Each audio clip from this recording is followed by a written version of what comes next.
Bonjour à tous et à toutes, bienvenue dans la Minute Zen Bien-être de la santé au naturel.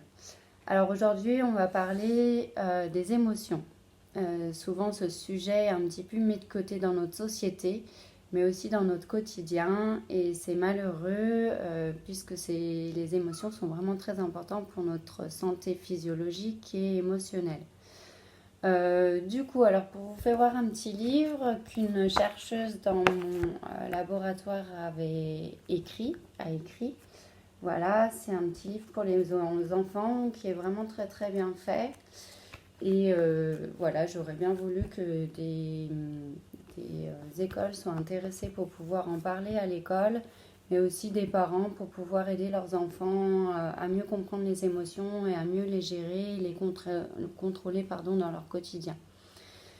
Donc, alors, les émotions, qu'est-ce que c'est? Alors, de par ma formation en neurosciences, où je le répète encore une fois, hein, je suis spécialisée dans le domaine des émotions. Juste 2 petites minutes sur mon parcours par rapport à ça, hein. J'ai fait différents stages dans différents labos. On a étudié les émotions chez l'animal. Alors, chez l'animal, hein, la joie, ça va être un petit peu dire est-ce que tu es joyeux? Voilà, avoir le retour de l'animal. Alors, on va plutôt étudier la peur chez l'animal. J'ai étudié ça à Strasbourg, chez le rat. Et ensuite, j'étais dans différents laboratoires pour voir les émotions plutôt chez l'homme. On utilisait l'IRM, mais on a aussi utilisé l'EEG. Donc l'EEG, c'est des petites plaques métalliques qu'on met sur plaques, c'est pas des plaques, hein, c'est vraiment petit comme ça, qu'on met sur la surface du crâne et pour pouvoir enregistrer l'activité cérébrale.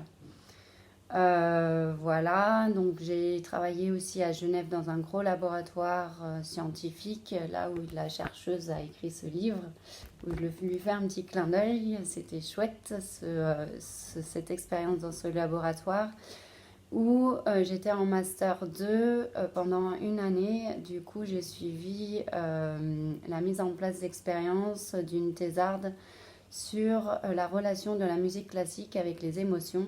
Donc on a pu étudier vraiment l'impact de la musique sur le côté physiologique et sur le côté émotionnel.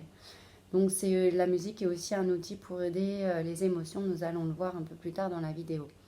Voilà, donc je clôt la parenthèse. Donc les émotions, en recherche scientifique, il y a plusieurs théories, tout le monde n'est pas d'accord sur le sujet, sinon ça serait trop facile. Mais en gros, il y a 4 ou 5 émotions simples, ce qu'on peut dire simples. Et ensuite, ça va être plutôt des émotions complexes ou combinées d'émotions simples. Donc du coup, en recherche scientifique, on va plutôt étudier les émotions simples parce que quand c'est trop complexe, du coup, il y a plusieurs facteurs qui interviennent. Et généralement, dans une expérience scientifique, on essaye de faire changer un seul facteur pour pouvoir l'étudier. S'il y a plusieurs facteurs qui changent, du coup, on ne peut pas savoir si les résultats sont liés à tel ou tel facteur ou un autre facteur. Donc, on préfère avoir une base avec un seul facteur qui change. Donc, en gros, dans les émotions simples, on va retrouver donc la peur, qu'on retrouve très facilement chez l'animal, hein, bien sûr, la colère, la tristesse et la joie. Certains rajoutent la surprise. Euh, voilà, il n'y a pas de... Enfin voilà, c'est une façon de voir les choses. Pour moi, je dirais plutôt que la surprise, c'est plutôt un état. Parce qu'on ne reste pas surpris pendant un long moment, alors qu'être triste, on peut être triste pendant un long moment, ça devient une émotion qui s'ancre dans le temps, sachant qu'une émotion est là pour mettre un voyant rouge et dire attention, il y a quelque chose qui ne va pas. C'est censé être juste un stimulus qui doit normalement partir.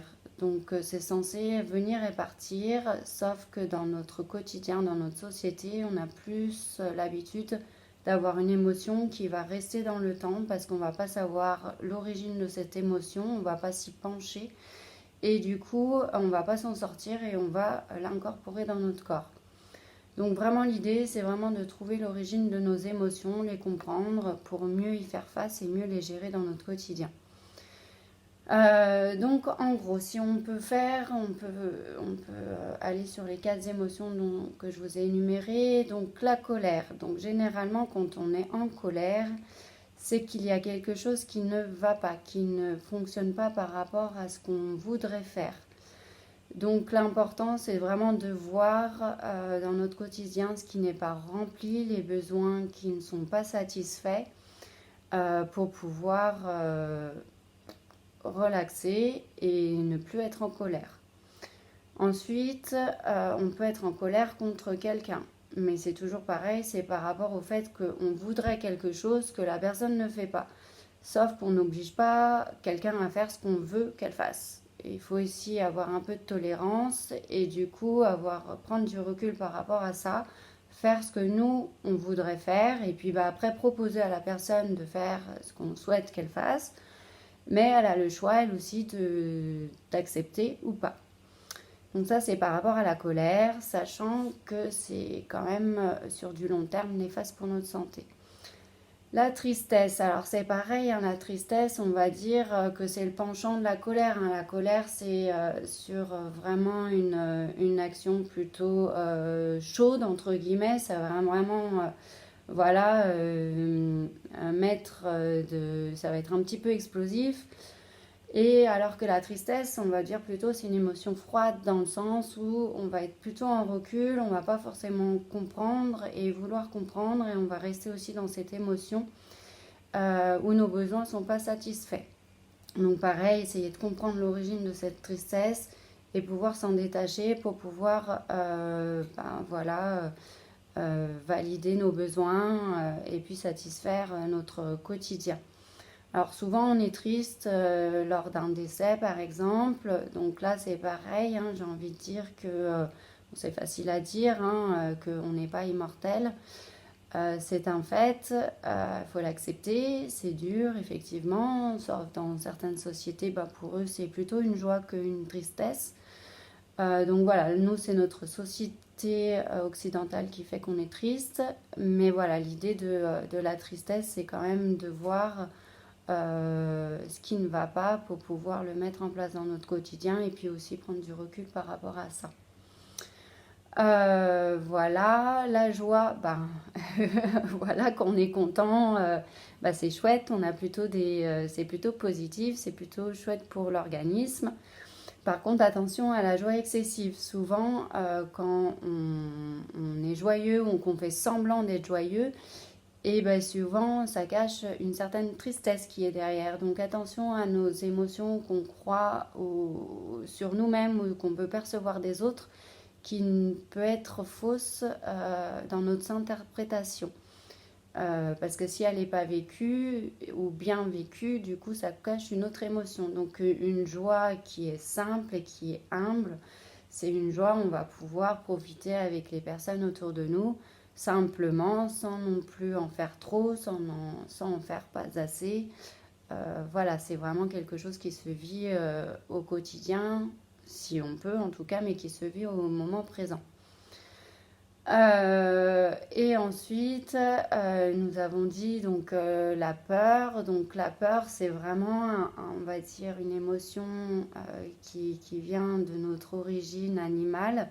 C'est notre instinct de survie. Donc on ne vit pas la peur de la même façon. On n'a pas des peurs qui sont égales non plus. On a différents types et catégories de peurs. Des peurs peuvent être liées à quelque chose, donc on sait pourquoi on a peur, ou ça peut être des peurs en général, on a de la phobie, de l'anxiété, et on peut ne pas savoir pourquoi.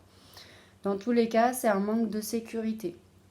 Donc, se demander si on est en sécurité physique autour de nous et si on est en sécurité psychique autour de nous, si donc s'entourer vraiment de personnes que l'on apprécie pour se sentir en sécurité, qui nous soutiennent. Se sentir en sécurité avec soi-même aussi, mettre des petites choses au quotidien autour de soi pour être bien dans notre quotidien. Que ça soit chez soi, que ça soit chez les autres, que ça soit au travail, que ça soit dehors, Voilà, peu importe, mettons des petites choses en place pour vraiment se sentir en sécurité et éviter d'avoir peur. Et souvent, essayer de trouver l'origine de ces peurs pour pouvoir y faire face et pour pouvoir mieux les vivre. Voilà, souvent ce que je dis quand on a peur de quelque chose ou d'une situation, c'est de la provoquer plutôt que d'attendre que la vie nous l'amène devant nous et de dire ah bah mince, là je suis en panique, qu'est-ce qu'il faut que je fasse? Bah plutôt aller dans cette peur-là pour pouvoir justement dire bah non, bah finalement j'en ai fait un gros paquet et finalement c'est pas si dramatique que ça et c'est pas si grave que ça. Voilà, donc on n'est pas tous égaux, mais il y a des petites tactiques à mettre en place pour essayer d'y faire face. Et donc, voilà, en général, pourquoi toutes ces émotions-là? Ces émotions sont vraiment là pour dire qu'il faut prendre en compte nos origines, l'origine de tout ça, de ces situations, pour pouvoir mettre en place des outils dans notre quotidien et se sentir bien. Sachant que les émotions taxées comme négatives vont plutôt créer des désordres dans le corps, peuvent avoir un lien sur notre flore intestinale et déséquilibrer notre flore intestinale. Si on est stressé sur du long terme, on peut vraiment sécréter du cortisol qui est néfaste pour notre immunité, mais aussi pour notre survie en général. Donc il y a une acidité corporelle qui se crée dans notre corps, du coup notre flore intestinale est déséquilibrée. Et de notre flore intestinale, du coup, avec ces déséquilibres, on va avoir un impact sur notre alimentation et du coup un impact sur notre transit et sur notre physiologie. Donc voilà pourquoi les émotions sont très importantes à prendre en compte lors d'une pathologie.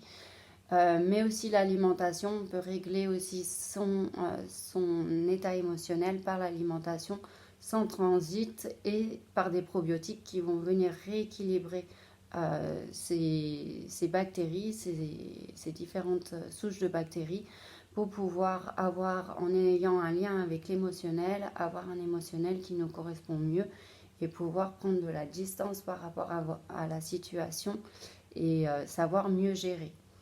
Voilà, donc tout ça pour vous dire que cette pratique-là et cette vision des choses est vue en naturopathie lors d'une consultation. Donc s'il y a besoin de voir tout ça en détail, n'hésitez pas. Et si vous avez des questions, moi je reste disponible bien sûr.